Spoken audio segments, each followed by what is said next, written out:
Hey everyone, welcome back. My name is Angie, she, her pronouns, and today's episode is a little bit different. Today I'll be talking with Elizabeth, who is here to discuss all her wisdom in regards to her experience working with INXS and Michael Hutchence.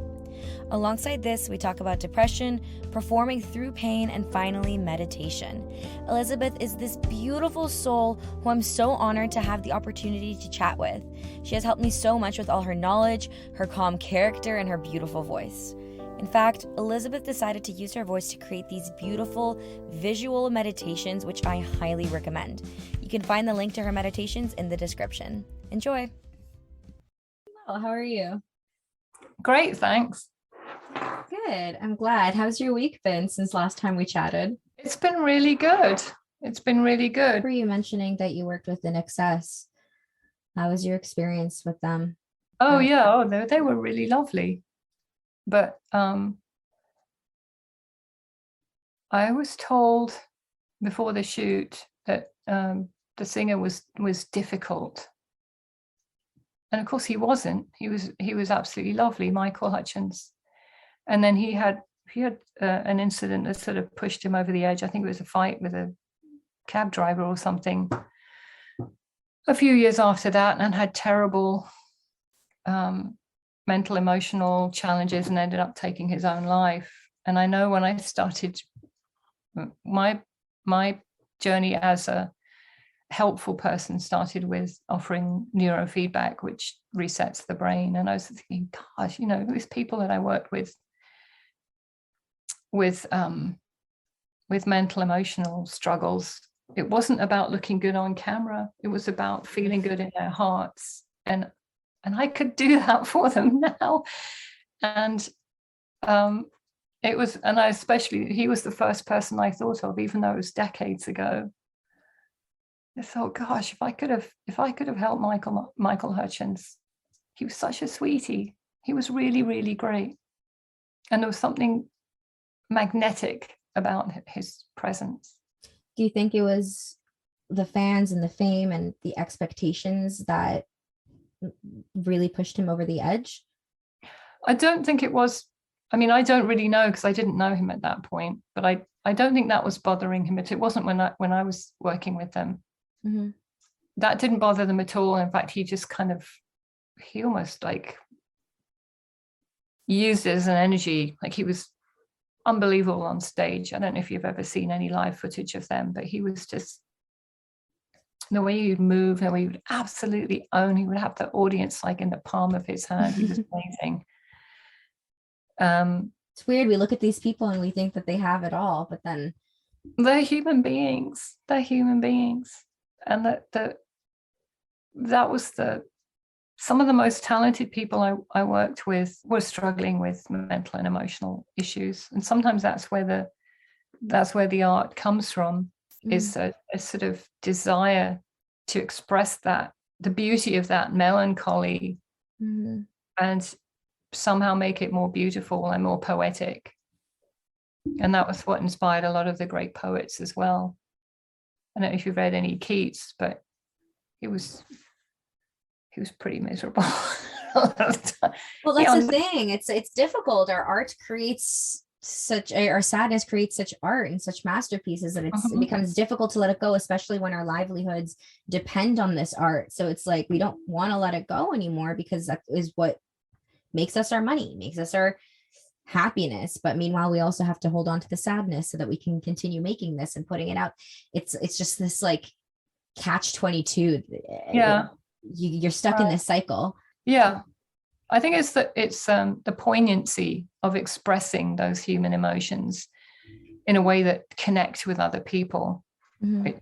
It's really wonderful. And if you have the courage to go ahead and express that in creativity and go, this is how this feels to me, and just really, really have the courage to be vulnerable about it. Yeah. This is how this feels. It's beautiful and it's painful at the same time, and it's very human. I look back on some of the stuff that when I was doing music, and I just think, God, I was so depressed back then. I wonder what I would have been writing if I hadn't had such terrible depression. Do you think you would have been writing? I think I would have been, because I mean, I remember performing in my head a song when I was 8, because the fact that I was 8 was in the lyrics. And it was like a rock and roll Elvis type song. Wow, for an 8-year-old, especially. Right. And I had a whole like dance routine for it and everything. But I didn't feel safe expressing any of that because it was ridiculed. So that's another thing with having a true, honest expression of something that's emotional. Mm-hmm. Like, how is it going to be received by the people whose approval we feel that we've needed our whole life? But in fact, you could be, if you can, again, it's expectations. If you can hold your own ground and just insist on expressing these stories, because that's your magnificence, that's your unique journey, that's your gift to the world. That's your expression of your spark of consciousness that you're sharing with everything else, that makes the leaves brighter on the trees, that makes the birds sing a little bit louder, because you're truly expressing that creativity. There's nothing wrong with it, and it does feel vulnerable to do that because of other people's expectations again. But very often, especially parents, can project their fears for their own lives and their child's future by going, oh no, don't do anything that's not, we want to see you with a law degree in your hand, or something that we know that you'll be all right. Oh yeah. Because that's something that they can relate to. It's not, if you tell your engineer dad that you've just shifted to a new place of consciousness that's allowed you to express yourself fully as a as a divine a divine vehicle for higher consciousness in the world, they're probably gonna try and find you a psychiatrist. But it's difficult being creative, but we have to do it if that's what we have. And I don't consider myself a shy person, but I remember you mentioning that, you grew up quite shy and introverted. And I find that a lot of people think that the arts industry, particularly the music industry, you need to be extroverted, you need to be outgoing, you need to put yourself out there. And that's not easy for everyone. Not everyone is that way, but it shouldn't be so limiting. It shouldn't just be for people who are putting themselves out there voluntarily, constantly. Well, I think one of the biggest challenges is that the public persona gets confused with the actual person, because you can go out and perform and do an amazing performance and then just need to be left the hell alone, really, because you need to pull your energy back in, you need to regroup. You don't want people coming in and telling you you're amazing for hours after a show. Maybe you just need to go home and be by yourself. And if I can think of an example, Maynard Keenan from Tool, who's hugely popular and everybody loves him, and he's amazing. He disappears immediately after a show because he knows he has to, and he doesn't show up and do all the socializing and all of that stuff because he knows he needs to go stand on stage and give it 200% to thousands of people for a couple of hours. And he is incredible when he does that. And then just gone, Maynard has left the building, he has to just split. He's not even gonna. But before even getting to that stage, it's like you can be a very shy person. How do you put yourself out there and even get to a part where you're leaving fans trying to tell you that you're great? Because it's difficult, I imagine. I think he did it for years and he knew it wasn't right for him. But he's a grown-up. I mean, he's in his early 60s now. I think it's different when you're young and you're open and you haven't got the experience, or you maybe don't feel like you have the authority to tell people to please just leave you the hell alone. Mm-hmm. However you'd express that. But some of the most talented people I've ever been around have needed their own space. It takes away so much from them if they give their own space away, as well as their art, as well as their the expression of their creative time. Mm-hmm. Yeah, 100%. It's really difficult, and we find, regardless of someone's personality, all artists succumb to people pleasing and fulfilling expectations. And when you don't, it's like you look like an asshole because you're not meeting your fans afterwards, or you're not wanting to accept these compliments because you just want to be on your own. Honestly, not even fame aside, like, even I remember sometimes I'd ask my friends and my family to, like, I just want to turn off my phone and I want to be completely on my own.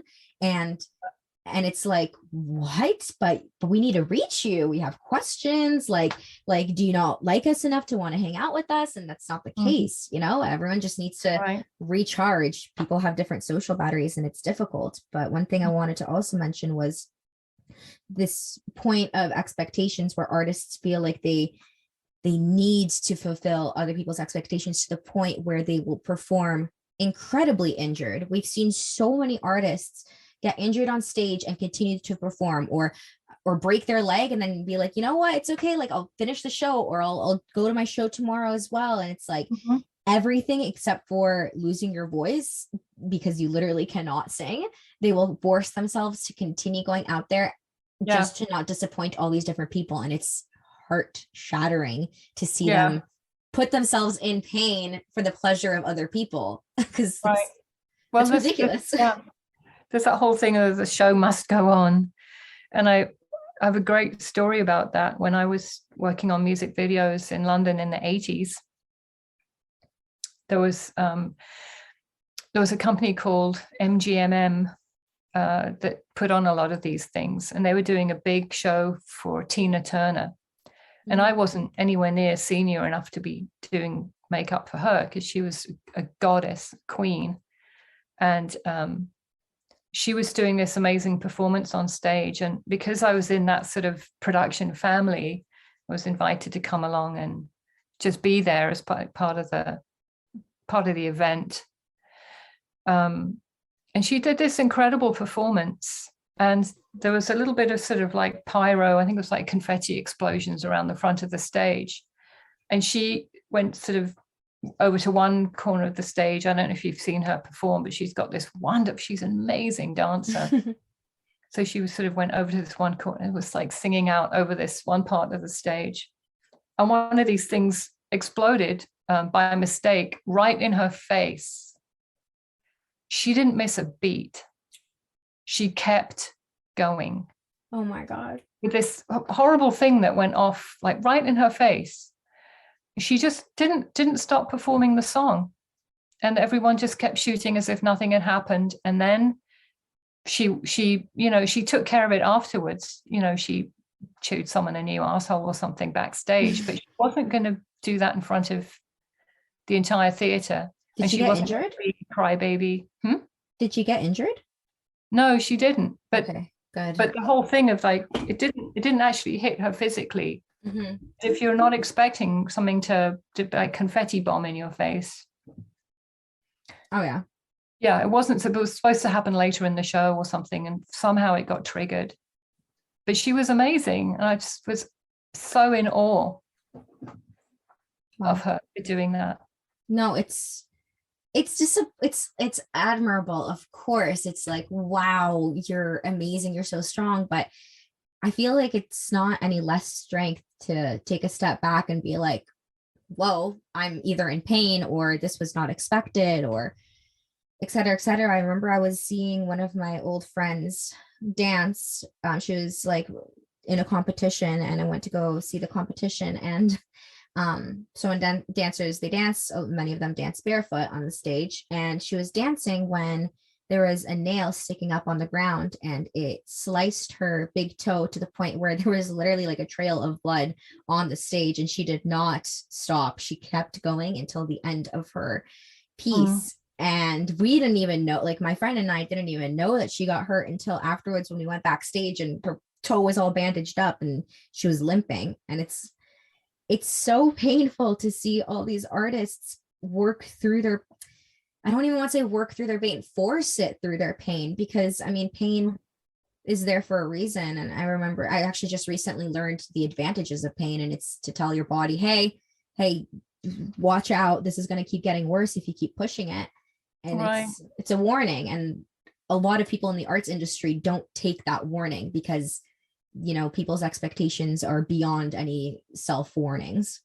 Yes, and they've probably got people around them who don't want them to stop because they make money for those people. Mm-hmm. And I think the toughest pain to work through is emotional pain. Oh yeah. And I've seen that as one of the most talented, amazing women songwriters whose songs are just absolutely heartrendingly wonderful, that I used to work with regularly as a makeup artist. She just had such terrible depression that she shared with me. And obviously I'm not going to tell you, it's up to her whether she wants to share that stuff or not. But to just keep going, to keep showing up and performing and doing that when you just want it all to stop, you know, when you just, the darkness is so huge. I mean, it's incredible that someone can keep going through that. Yeah. And I think that, again, it comes with the American dream or Hollywood and, you know, LA, the big, you know, everyone wants their name lit up in lights. And when you've got it, Yeah. I mean, you probably know better than me, of course, because I mean, you've worked with so many artists who have performed and toured, and you yourself you've been everywhere. And do you think that it's really everything that it's made up to be, or do you find that most people usually want to take a step back once they get it? Well, yes and no. I mean, if you look at someone like, trying to think of an example. Someone like Mick Jagger, who basks in fame, and he is really great at it. He's really good at it. Or someone like who else really enjoys it? Ozzy Osbourne really enjoys it. He's famous, you know, in the back when he's not doing anything. He's constantly talking about things. He's got opinion about absolutely everything, and he's wonderful. I really loved working with him. We did several shoots, and he's kind of built for it because he has got an opinion. He does like people to listen to him, and he's just really great and enjoyable to be around and a born showman. But there are other people who just, they've got all this talent, mm-hmm. and they feel like they have to do something with it. But like I reached a certain point where if I'd done any more and lost my privacy, it probably would have killed me. So that's a difficult thing to carry with you. Well, I'm glad I didn't become well known for doing music, because I'm glad I got the songs written and out there. And even though at the time I found it frustrating that things weren't unfolding that way in the typical story of, being successful in the way that we're supposed to be successful. If we're doing that, it usually equates with making lots of money. But if I'd lost my privacy, I was absolutely in no mental condition then to have managed that. So I completely understand why people turn to drugs, including alcohol or gambling or whatever is the thing that soothes. I absolutely get it, especially the things that keep you awake, because if you're touring, the schedule is so brutal.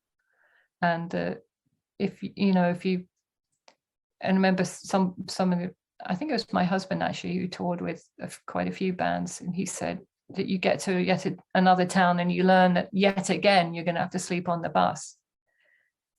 It's what? like, what? Again, no hotel. You don't even get a hotel? Well, the tour buses have beds on them, and that's the whole point of having them. It's not just people sitting around playing cards and drinking. It's supposed to be, they're just like little moving hotels with varying levels of comfort. But I've not been able to sleep on a moving shelf, which is basically what it is. Yeah, essentially. That was when I first realized I couldn't, I totally get cocaine. I mean, I've never tried it, but I totally get why that would be tempting to someone who just had lost like 5 nights of sleep and had to appear in front of a few thousand people. With all this energy, and you're sweating because you're dancing around, and you're singing is so much work as well. And playing instruments, it's a lot of work. Like singing is all breathing, and then you're jumping around, and instruments, you're keeping up with the beats. And it's like this 2-hour show. And geez, it is so much pressure. Right. It's unrealistic demands. Yeah. And it makes me mad. It makes me so mad at this world that we put these demands out there for all these different celebrity artists, singers, actors. And it's like, shit, they're people. Right. Well, at least finally, just in the last couple of years, there's been more conversation about it, because we can't lose another one of our bright stars. Depression or anxiety. I forget the names of a couple of artists who are just like, I can't even go on stage anymore, I'm so anxious. So there are always a wrangling that without drugs, and that has to be the next part of the conversation, is how to deal with those things. This help comes in so many different forms. Well, even temporary help can help a lot. Sometimes people need that moment of calmness to be able to recollect themselves and keep going. So I guess maybe that isn't temporary. Maybe that is pretty long term if you're able to recollect yourself and then move on. But I feel like even temporary, even for a sweet little moment, if it helps, then that's great. Yeah. I'm not sure if you're familiar with Eckhart Tolle's work. He's a really lovely teacher, and he talks about just, if you just take one conscious breath, or just take one, what he would call a transcendent moment. And for me, I have them all day long, where I'll just get absolutely drawn into some interaction between light, shadow, especially if there's water involved. Oh, wow. We're just staring at a leaf, something like super simple. Just stare at something and find the beauty in it. And if there's nothing natural handy, just stare at something man-made and just connect with the ingenuity, the inspiration that created that thing. And just that allows you to disconnect from all the mental rubble, that to have to step over that stuff anymore. Just connect with something that's just really beautiful, is shining light into your life. Because that's when there's a great observation made by a writer and philosopher, and I be honest, I don't really know that much about him, except I think he invented the geodesic dome, Buckminster Fuller.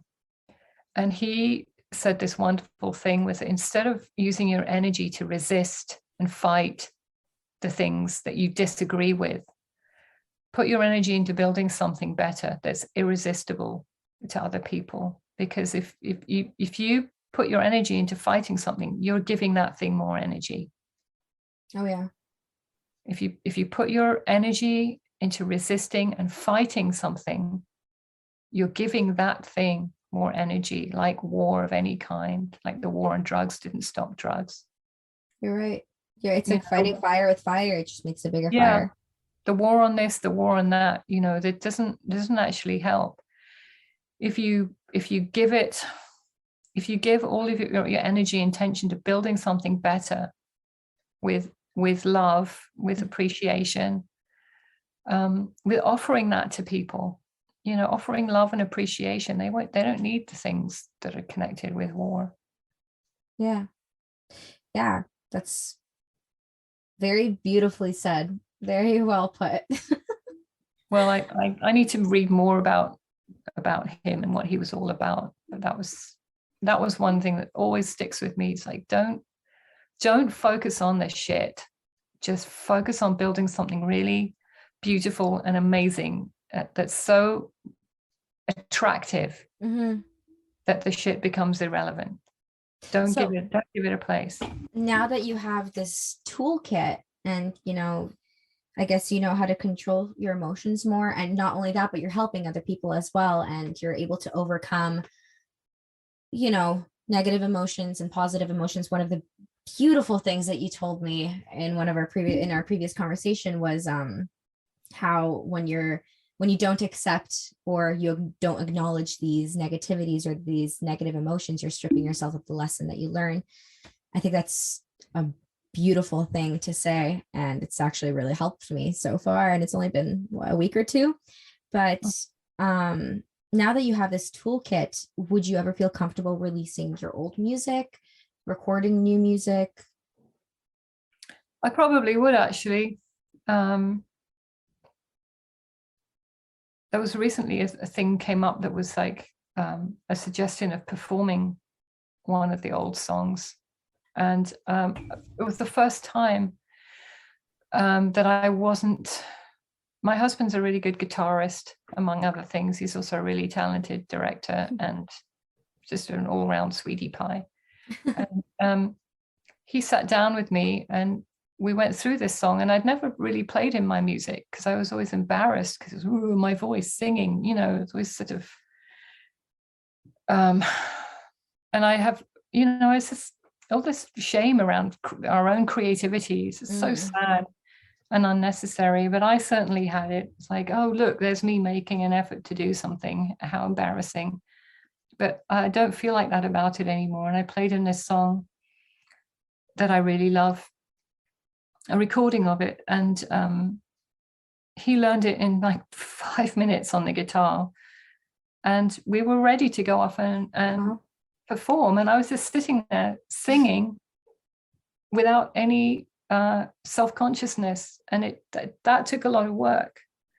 And I got through certain barriers to that through using EFT with myself. Very painful, a lot of emotions come up, but just listening to what is the voice that is stopping me from singing? Yeah. Where does it come from and what is it saying? And you can ask that before going to bed at night, just asking for clarity. Like, I'm ready to deal with this now. What is the next voice that I need to listen to that I can clear out of my energy field? And I find that it came in the morning, and I wrote it all down. This was the voice. I knew exactly where it had come from, who it was. And then I just let that settle. There's no rush to it either. I just let that settle in for a couple of days.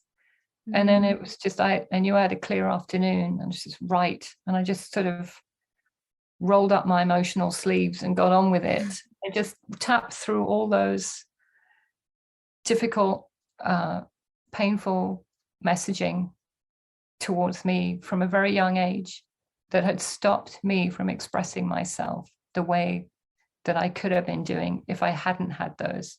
But this was a glorious lesson about finding myself. It doesn't matter if it took this long. And if someone had told me when I was 23 that it was going to take this long, it's like, I don't even what's the point of even breathing when you're in your 50s? It's like you're just beyond redundant to be this ancient. But luckily that's not the case. It actually gets better the older you get. So anyway, to tap through all of that stuff, to do the work, to get beyond it. And it is work, and a lot of emotion comes up. And I felt like I had a cold or flu for the next day. I felt really ill. It's just a lot of that emotional goo leaving my body, and then I was fine. And just to sit with my husband and just unashamedly just sing that song was really, really amazing. It's beautiful. So yeah, I probably would. But I think as far as using the voice now, I think it's going to be more about the guided meditations. Mm-hmm. Wow. I really hope that you do release some of your music. I would love to hear it. Yeah. I've got more to record now, and I record them in the closet because it's the best place for sound. Yes, ta-da.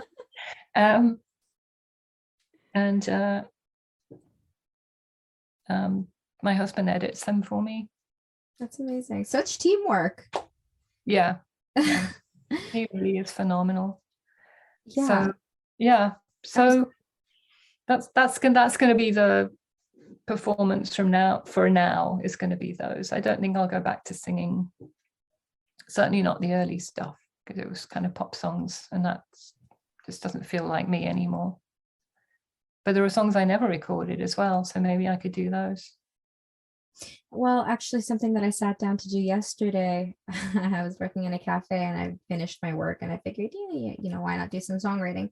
I actually pulled up a song from when I was 11 years old, and very tacky and cheesy, but you know what? There were some lines in it that I genuinely liked. And I was like, what if I write a song today, reworking from my feelings of when I was, 11 or 12 years old, using some of these things? And it's like, it's been a very fun project, actually. And it's one that I think I'm going to keep up because it's very rewarding. It's honestly looking back at, rechanneling those emotions, but also seeing how far I've come since I was feeling those emotions, and as well as my writing skills. I mean, obviously, since I was 11 or 12, I've gotten a lot better. But I think that's really, really fun to look back at who you once were and, acknowledge that that person is still a part of your journey. They're in the past now. Definitely. And when you were 11, you were tapping into a beautiful energy stream of creative consciousness. And whatever forms it shows up through an 11-year-old, a 12, 13, 14, 15, it's going to be filtered through your current experience, like how you're inhabiting your life right then. So if your cultural references were those that an 11-year-old would be exposed to, then they're going to be different from now. No, one of the songs, it's again funny you mentioned that. It was like I opened one of them this morning. I had written so much. I don't know at what point I stopped writing music, but I had written I'd written 2 albums and like a bunch of singles that I wanted to release. I was 11, 12 years old, and I don't know why I'm diminishing it. I mean, I had big dreams when I was that age, but somewhere along the way, I still do. I do have pretty big dreams. You're still writing. I'd love to hear some of your songs. I would love to show you, absolutely.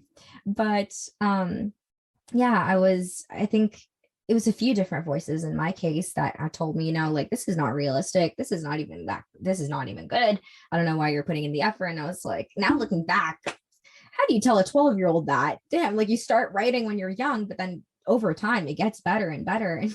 And it does. Everything gets better.